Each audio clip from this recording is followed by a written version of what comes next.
अगर आप भारतीयवासी हैं और आपके इर्द गिर्द में कोई अगर शादी से जुड़े मुद्दों के ऊपर चर्चा कर रहा हो तो सबसे पहले आपके मन में प्रश्न आएगा कि दहेज या फिर वैसे लोग जो एक माहौल क्रिएट करते हैं और अंधाधुंध पैसों को उड़ाया जाता है, क्योंकि लोग इन चीजों को लेकर काफी ज्यादा उत्साहित होते हैं और अपने जीवन भर के पूंजी उड़ा देने की क्षमता भी रखते हैं। और ऐसा घटना आपने कई बार देखा होगा। लेकिन यही मुद्दा जब बिहार जैसे राज्यों से जुड़ता है तो भाई साहब तरीका ही नहीं, पूरी कहानी ही पलट जाती है। तो इन्हीं मुद्दों के ऊपर हम चर्चा करेंगे और अगले 10 से 15 मिनट के बीच इसे समझने की अत्यंत प्रयास करेंगे। तो मैं हूं सुजीत राणा। तो आइए समझते हैं।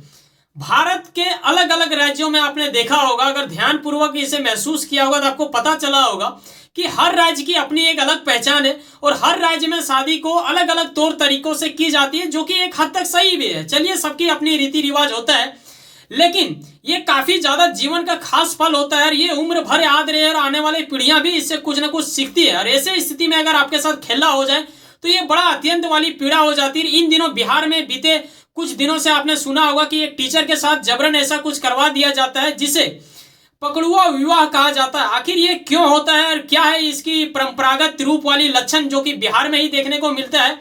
हालांकि झारखंड के भी एक क्षेत्र है जहां पे ये चीज आपको देखने को मिल जाएगा, उसके बारे में आगे हम लोग चर्चा करेंगे।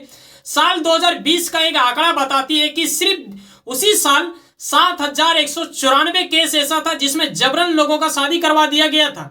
ये काफी अजीब वाली बात हो जाती है कि आज भी वैसी घटनाएं बिहार में होती आ रही है, जबकि हम लोग आधुनिक जीवन में आ चुके हैं और विश्व काफी तेजी गति से अलग अलग सेक्टर में बढ़ती जा रही है। उसमें से भारत देश भी काफी तेजी गति से बढ़ रहा है भाई साहब। लेकिन भारत के अंतर्गत ही आने वाला बिहार राज्य आज भी उन चीजों को शायद महसूस नहीं कर पा रही है, या फिर उन चीजों को समझना नहीं चाहती है, या फिर क्या हो रहा है।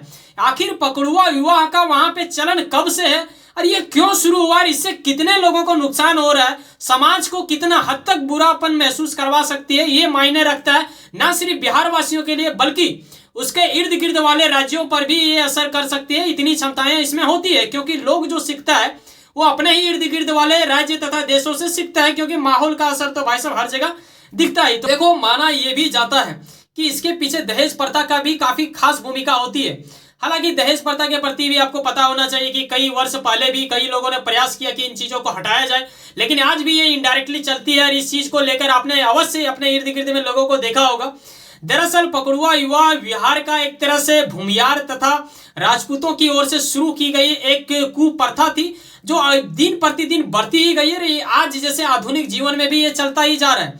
बिहार का बेगूसराय इलाका इसका गढ़ था जब ये शुरुआती दौर में पनप रहा था। हालांकि अभी कई सारे क्षेत्रों में आपको दिख जाएंगे। इसमें टारगेट किया जाता है उन लड़कों को जो सरकारी नौकरी कर रहा हो, चाहे आप डॉक्टर हो, इंजीनियर हो, या फिर भाई साहब आप किसी भी क्षेत्र में क्यों ना कार्य कर रहा हो, शिक्षक तक, यहाँ तक कि जो सेना के लिए कार्य कर रहे व्यक्ति होते हैं उसे भी इन लोगों ने नहीं छोड़ा है। तो ये स्थिति हो चुकी है वहां। और जैसे कि मैंने पीछे बताया कि 7,000 से अधिक केस साल 2020 में ही मिला था और इन दिनों भी एक मिल चुका है। लेकिन ये आखिर करवाया क्यों जाता है? कोई भी व्यक्ति जो समझदार व्यक्ति रहेगा, क्योंकि बिहार इतना भी तो मूर्ख नहीं है, क्योंकि सबसे ज्यादा आईएएस वहीं से निकलता है। तो ऐसी स्थिति में वो तो मतलब अजीब सा लगता है आज के टाइम में सुनने में कि यार आज भी किसी को ऐसा जबरन कुछ करवा दिया जाता है क्या? क्योंकि जो लोग देख सुन के करते हैं वो लोग भी साथ में नहीं रह पाते हैं। तो ये लोगों का क्या हालात होता होगा। दरअसल कुछ ऐसे लोग हैं और समाज की भी कहीं ना कहीं मूर्खता है, जिसके वजह से ये सब उसी का असर देखने को मिलता है। क्योंकि जिनके पास पैसे नहीं होते हैं वो दहेज नहीं दे पाते हैं।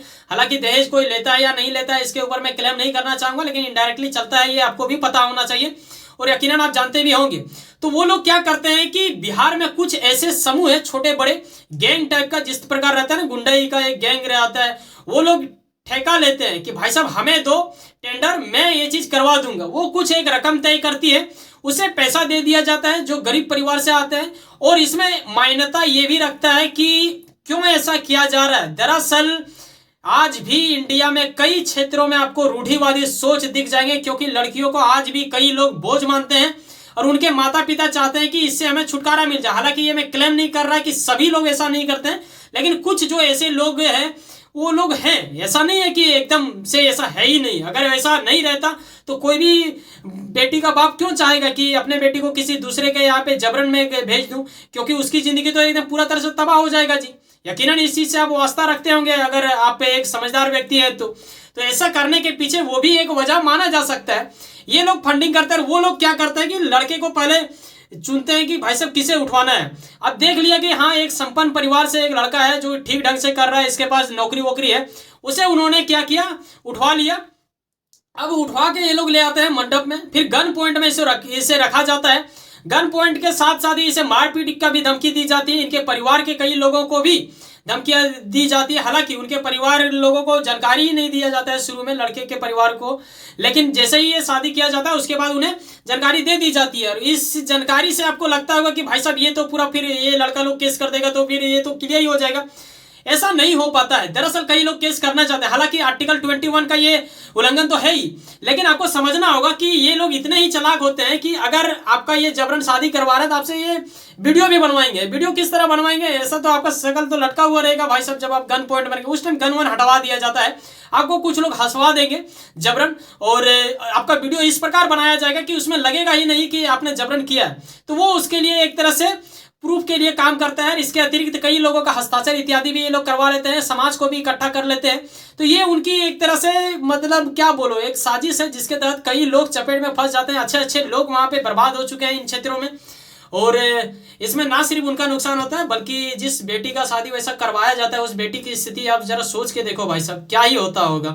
कोई व्यक्ति अगर किसी को पसंद करके लाता है, उसमें लड़ाई झगड़ा चलता है, तलाक इत्यादि हो जाता है, जिसका जबरन शादी ही हो रहा हो, उसके सास इत्यादि या फिर समाज उसको क्या ही बोलती होगी, और आए दिन जिंदगी भर उसे ताना सुनना पड़ता होगा। हो सकता है कि उनका जो वंश होता होगा उसे भी आने वाले दिनों में ये कहा जाता होगा कि भाई साहब आपकी माता पिता तो ऐसा था, ये करवाया गया था, कुछ मतलब ऐसा कुछ था ही नहीं।